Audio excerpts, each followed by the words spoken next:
E pa, čao. Zaboravio sam skroz kako da snimam. I pokušao sam snimiti za vrijeme zalaska sunca, međutim sunce mi je pobjeglo za 3 minuta. Ali, nema veze. Snimam ovo na svoj 24. rođendan. Htio sam da snimim samo nešto da imam za, kako da kažem, za društvene mreže.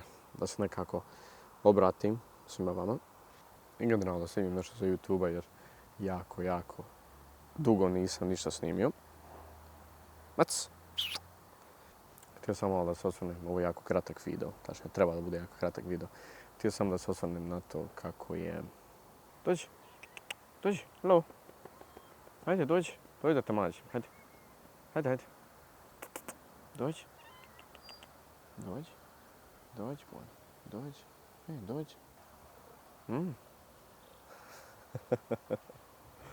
Zjaši, moramo doći ti meni. Evo te. Evo me sad sa macom. Šta sam govorio? Da. Ovih godinu dana od prošlog rođendana shvatio sam koliko je bitno cijeniti male stvari u životu i generalno cijeniti sve ono što imamo, jer može nestati sve jako brzo. Koliko je bitno da cijenimo sve dobro što nam se dešava u životu, da cijenimo ljude koji su nam bliski, da im kažemo hvala, da im damo podršku, da jednostavno budemo bolji nego da budemo najbolja verzija sebe svaki dan što možemo biti. Postoji jedan citat, glasi kao ako si svaki dan 1% bolji nego prethodni dan, za 30 dana ćeš biti 30% bolji nego što si bio prije. Ili u odnosu na taj dan. Kontat uglavnom. I još jedan koji je jedan čovjek nedavno rekao meni. Sam hodao, tačnije meni i djevojci dok smo hodali, šetali. Rekao je, ko želi drugome dobro, taj će također imati dobro. Ko želi drugome sreću, taj će također biti sretan. Možete to, da kažem, okriviti na law of attraction ili jednostavno ko daje dobro, dobro mu se vraća. Tako da nemojte biti loše osobe, nemojte iz inata raditi neke stvari. Eto, meni nije to, ja njemu da nisam isto tako htio ili htjela. Ne, to je bez veze i zamarati se glupostima i trošite energiju na gluposti. Nema potrebe za tim.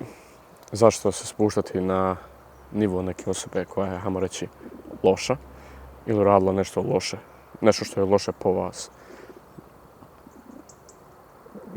Puno bolje je na loše uzvratiti dobrim, jer sve to loše što neka osoba može raditi vama ili prema nekome drugom, to je na njihov obraz. Jer kad se vi ponašate tako kao dobra osoba, ne može vama... Počešalo se. Ne može vama nikako naškoditi. Ako ste vi dobra osoba, ako to nešto shvatite na drugačiji način. Shvatate pojentu. Uglavnom, nemojte se zamarati glupostima. Radite dobro, činite dobro. Ne zato da bi se očekivali neku nagradu, da bi se imali neke očekivanja. Radite dobro, jer nema potrebe za lošim. Radite stvari bez očekivanja nekih. Bez da očekujete da će vam neko nešto uzvratiti ili slično. Tako da, budite vi, nemojte se pretvarati da ste nešto što niste. I to je to. Mislim da je to najbolja stvar koju sam shvatio. I nemojte, mislim da je to najbolja stvar koju sam naučio. I nemojte, kako da kažem, nemojte raditi neke stvari jer ste očajni, jer ste desperate. Nemojte opraštati neke stvari. Nemojte ići učoravo naslijepo, već pratite svoje osjećaje. Sagledajte da li je nešto vrijedno. Pokušajte uvijek popričati sa osobom. Ako je neka osoba problem ili nešto što su oni radili, pokušajte popričati, pokušajte biti totalno transparentni, jer komunikacija ide toliko daleko, a nažalost živimo u takvom, ajmo reći podneblju, ili živimo u takvom području gdje niko, apsolutno niko ne zna da komunicira. Ovo je nekak prvi put da dijelim kakav sam, ne mogu reći kakav sam ja kao osoba, ali kao reflektam.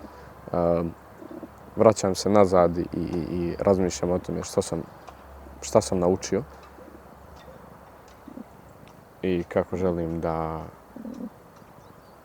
idem dalje. Učite na greškama, jer ako ne naučite, ponavljat će vam se. Tako da morate da učite.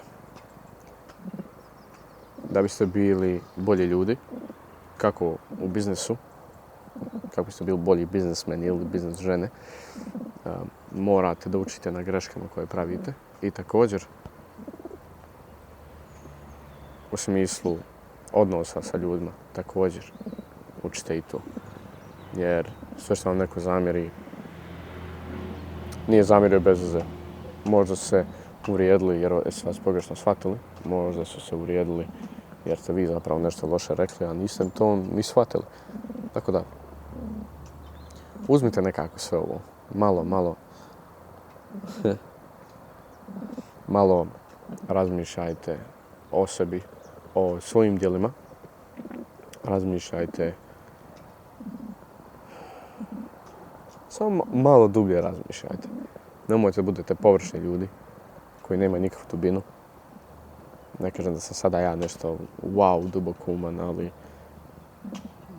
kada promijenite malo perspektivu na svijet i, hajmo reći, samo gledate stvari pozitivnije i ne shvatate sve toliko ozbiljnim, jer se sve može riješiti, svi problemi. Život bude puno bolji. Uživajte dok se živi. Imam 24 godine, zadnja godina dana mi je prošla ovako. Živite svaki moment, svaki trenutak, svaki sekund, svakog dana do maksimuma. Eto, to je to od mene. Nešto ću izvući iz ovoga pa ću postaviti. Ćao.